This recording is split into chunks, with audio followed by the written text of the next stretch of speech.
எல்லோருக்கும் என்னுடைய நன்றி கலந்த வணக்கம்.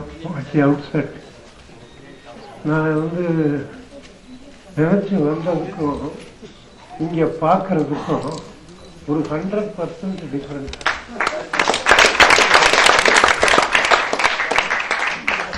நான் ஏதோ மாமூலா ஒரு ஃபங்க்ஷன் பண்றாங்க இருக்கு, சரி ஏதோ எதுக்காக எல்லாம் கூப்பிட்டாங்கன்னா போறது. நான்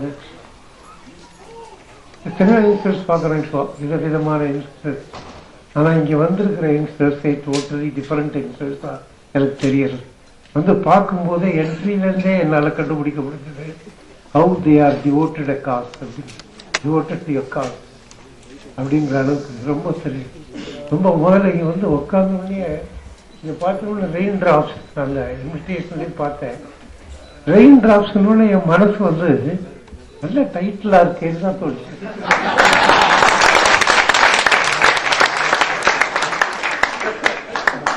அப்புறம் உடனே தோணுச்சு, என்ன மழையா அதுக்கு கீழே என்ன இருக்கு அதை பார்த்தியான்னு தோணுச்சு. வேர்ல்டு எய்ட்ஸ் அவேர்னஸ் டேன்னு இருக்கேன், அதை விட்டுட்டு ரெயின் டிராப்ஸ் நல்ல டைட்டிலா இருக்கு நினைக்கிறேன்னு என்ன நானே நொந்துக்கிட்டேன். அதேனா இந்த வேர்ல்டு அவேர்னஸ் டே, இன்னைக்கு வேர்ல்டு எய்ட்ஸ் அவேர்னஸ் டேங்கிறதே எனக்கு இன்னைக்குதான் தெரியும், ஞாபகம் வருது. அப்படி வரும்போது அப்கோர்ஸ் நானும் நிறைய படங்கள்ல என்னால முடிந்த அளவிற்கு நிறைய அவேர்னஸ் உள்ள படங்களை எடுத்திருக்கிறேன். சில நல்ல விஷயங்களை சொல்லியிருக்கேன், சில நல்ல விஷயங்களை சொல்லதுனாலேயே தோல்வி அடைஞ்சிருக்கேன். அதனால என்ன, ஃபார் எக்ஸாம்பிள் பக்கத்துல இவங்க உட்கார்ந்து இருக்காங்க, டாக்டர் கமலா சுந்தரராஜ்.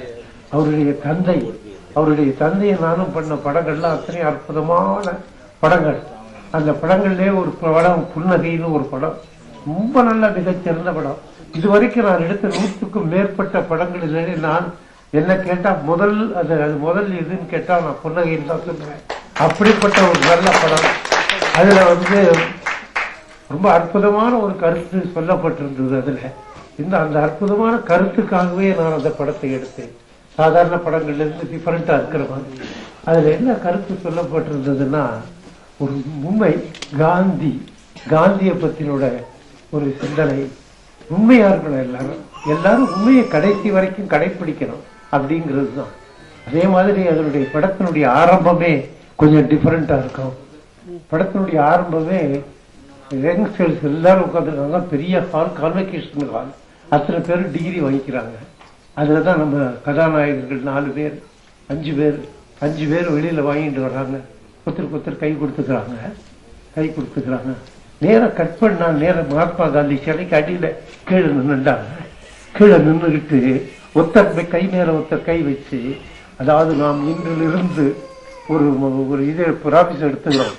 என்ன ப்ராமிஸ்னா, அது நம்மளுடைய வாழ்க்கையில நாம் என்றைக்குமே நியாயமாக இருக்க வேண்டும், உண்மையாக இருக்க வேண்டும், கட்சிக்கு உண்மையாக இருக்க வேண்டும், மற்றவர்களுக்கு உண்மையாக இருக்க வேண்டும், நம்மளுடைய கூட பிறந்த மக்களுக்கு உண்மையாக இருக்க வேண்டும். நான் எடுத்துக்கிறேன் அப்படின்னு சொல்றதுதான் first scene, the very first scene. Cut பண்ணா 2 பேரும் ஜாலியா எல்லாரும் 4 பேரும். அப்பெல்லாம் இந்த ஓப்பன் டூரல் கார்ஸ் உண்டு, அந்த டூரல் கார்ஸ்ல போறாங்க எல்லாரும். ஒரு பாட்டு ஜாலி, இன்க்ளூடிங் நாகேஷ் சொல்றேன் நான். அதுல ஜாலியா பாடிட்டு போயிட்டு இருக்காங்க, ஃபாஸ்டா போயிட்டு இருக்காங்க. அந்த அதே நேரத்துல அவர்கள் இளைஞர்கள்ங்கிறத காட்டுறதுக்காக அந்த காட்சி ரொம்ப சந்தோஷமா இறஞ்சி சிரிச்சு பாடிக்கிட்டு ஒருத்தர் வேடிக்கை பண்ணிக்கிட்டே போயிட்டு இருக்கும்போது ரொம்ப கொஞ்சம் ஃபாஸ்டா போனோன்னு வண்டி திரும்பிடுது. ஒரு இடத்துல ஒரு ஆக்சிடென்ட் ஆகுது. அந்த 5 பேர்ல ஒருத்தர் இறந்து போறான். இதுல இருந்துதான் படமே ஆரம்பம். 4 பேரும் துவண்டு போய் நிற்கிறாங்க. அப்படியே ஒருத்தன் இவ்வளவு தூரம் இது எடுத்துக்கிட்டமே, நாமளாவது இந்த 4 பேருமாவது கிடைக்கும், உண்மையா இருக்கணும்.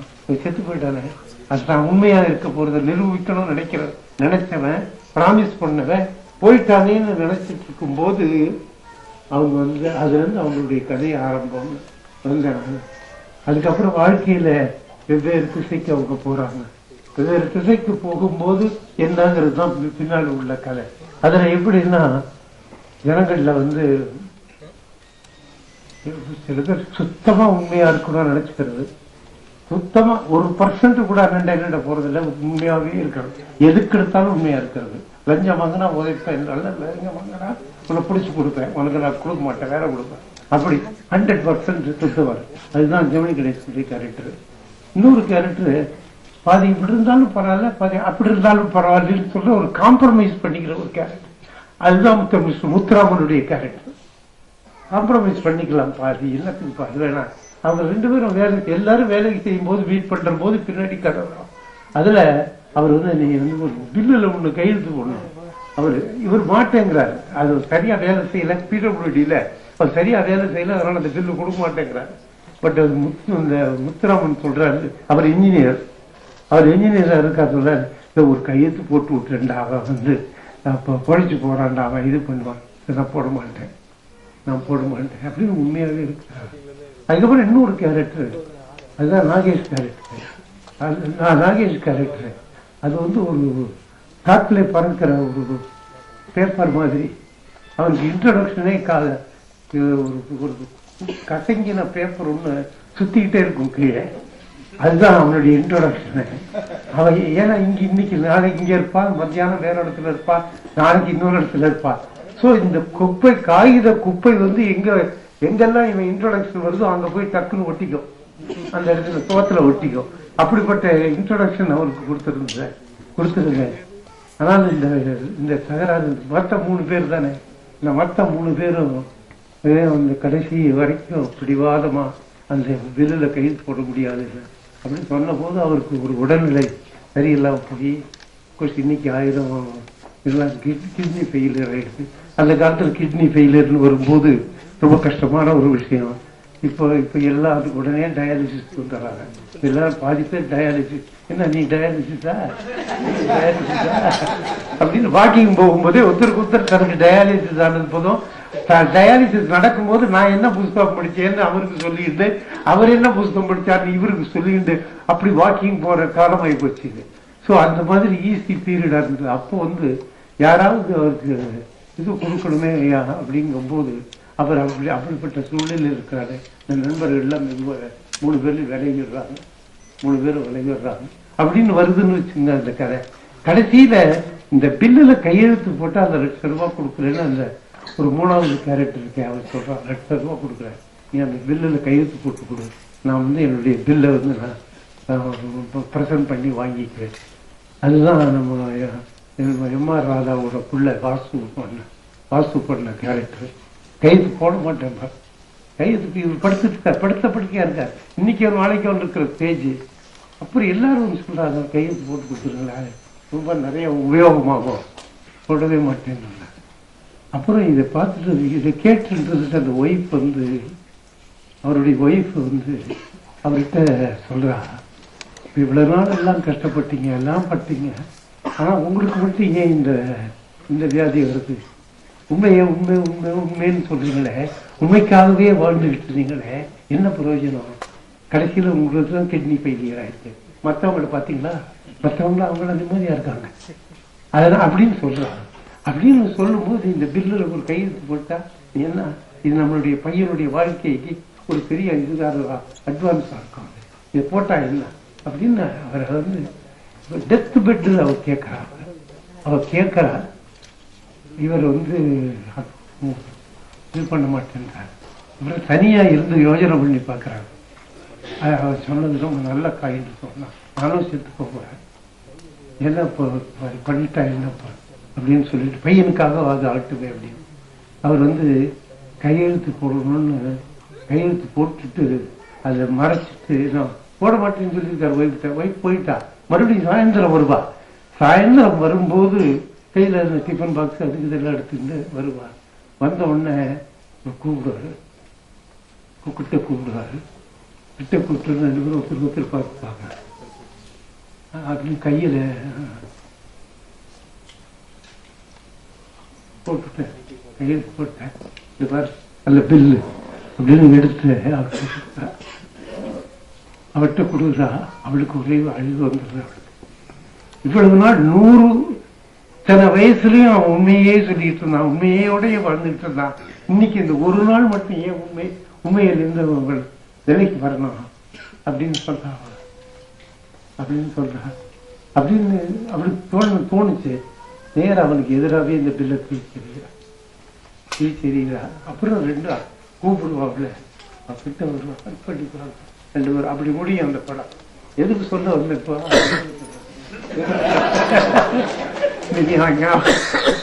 இருக்குள்ள வந்து, அதனால உண்மைக்காக நான் படம் எடுத்திருக்கிறேன். அந்த மாதிரி நிறைய விஷயங்கள் நான் எல்லா படங்களும் அந்த மாதிரிதான் வச்சிருந்து இருக்கிறேங்கிறதுக்கும். பட் இந்த அவேர்னஸ் விஷயம் மட்டும் சொல்லணும், அதை பத்தி சொல்லணும். நிறைய அதான் இங்க வந்து இருக்கிறவங்க எல்லாம் ரொம்ப சின்னவர்களா இருக்காங்க. இந்த சின்னவர்கள்லாம் இப்ப வந்து டாஸ்மாக் வெளியிலேயே உள்ளே இருந்துருக்காங்க. பட் அவங்க எல்லாம் இன்னைக்கு இப்படி இந்த மாதிரி ஒரு மீட்டிங்ல வந்திருக்காங்கன்னு பார்க்கும்போது அதுவே ரொம்ப சந்தோஷமா இருக்கு. அதுவே ரொம்ப ரொம்ப ரொம்ப ரொம்ப சந்தோஷமா இருக்கு. நிஜமாவே சொல்றேன். அப்படியே ஒரு உடம்பெல்லாம் சிலுக்குது. நீங்க வந்து அவேர்னஸ்க்காக போராடுறீங்க. அவங்க தண்ணியை போட்டு சுத்தின்னு இருக்கான். பார்த்து ஸ்கூல்ல படிக்கிற பையன் தண்ணி போடுறான். எங்க போய் சொல்றாங்க, யார்கிட்ட போய் சொல்லி இடாது. என்ன பண்றதுன்னு புரியல. கோயிங் இந்தியா வேற எங்க போகுது, இந்தியா எங்க போயிட்டு இருக்கு. ரொம்ப வருத்தமா இருக்கு. இது யாருதான் இது திருத்துறதுக்கு யாரு வர போறாங்க? ஒரு காந்தி இன்னொரு காந்தி பிறந்து எங்க பிறக்க போறாரு? எங்க அந்த காந்தி பிறக்கிறவனும் சரியான டிஎன்ஏல வந்துருக்க மாட்டான். அதனால பிரயோஜனமே இல்லை. அதனால அப்போ என்ன பிரயோஜனம் சொல்லுங்க? அதனால கண்ட்ரி வந்து ரொம்ப எங்கேயும் கட்டர் நோக்கி போயிடுது. கட்டர்லயே இருக்கும் நம்ம. அப்படி இருக்கும்போது இந்த மாதிரி பங்கன்கள், இந்த மாதிரி இதுகள் ஒரு சின்ன மனசு ஆறுதலை கொடுக்குது. நீங்க நல்ல காரியங்களை செய்யறீங்க, ரொம்ப அற்புதமான காரியங்களை செய்யறீங்க. நான் வந்து கொஞ்சம் மறதின்னு சொல்லியிருக்கேன்ல. பட் நான் வேற சின்ன விஷயங்களை மட்டும் உங்கள்கிட்ட பகிர்ந்துக்கணும்னு எழுதி வச்சிருக்கேன். ரொம்ப பெருசா இருக்காது சார். 3 minutes தான். Don't worry. அது நான் வந்து பேர் மறந்துடும், வேற சொல்ல வந்த வார்த்தை மறந்துடும். அதனால எழுதி கொண்டு வந்துடுறேன். அதை எழுதி கொண்டு வந்து படிக்கிறது. Good evening everybody. My thanks and gratitude for the honor you have given me. I thought I had gone out of date, but I am happy to know that even the present young generation are considering me and my achievements, though in a humble measure, but important enough to be recognized. But this is not the reason I agreed to attend this function today. I agreed because I was very much impressed with the raindrops and the service it was doing these days, when media and its accessories are the latest dream of young men like Arvind and his associates, committed to social causes and doing their bit to reach out to the lesser blessed among our society. It is indeed heartwarming, even overwhelming. Their enthusiasm and energy really impressed me. And that is why I have agreed to be part of today to release the calendar 2014 and get felicitated also. I compliment them, I commend them, I recommend them and congratulate them and wish Godspeed in all their endeavors. A glance perusal of the nice monthly calendar makes me very humble and proud that this old man too finds a place amidst such illustrious, highly talented achievers and iconic performers like A.R. Rahman ji, Dr. Sudha Raghunathan, Dr. Kamala Selvaraj, Ms. Anusha, Dr. S.P. Balasubramaniam, Mr. A.R. Reghana, Dr. Mail Sami Annathray, Dr. Sudhamurthy, Dr. P. Manorama, former cricket captain Srikanth has not come, right? Mr. Abhay Kumar and Mr. M.B. Nirmal, who is a great social activist. My greetings and best wishes to all of them. God bless you all, sir. God bless this group. raindrops. Thank you, ladies and gentlemen.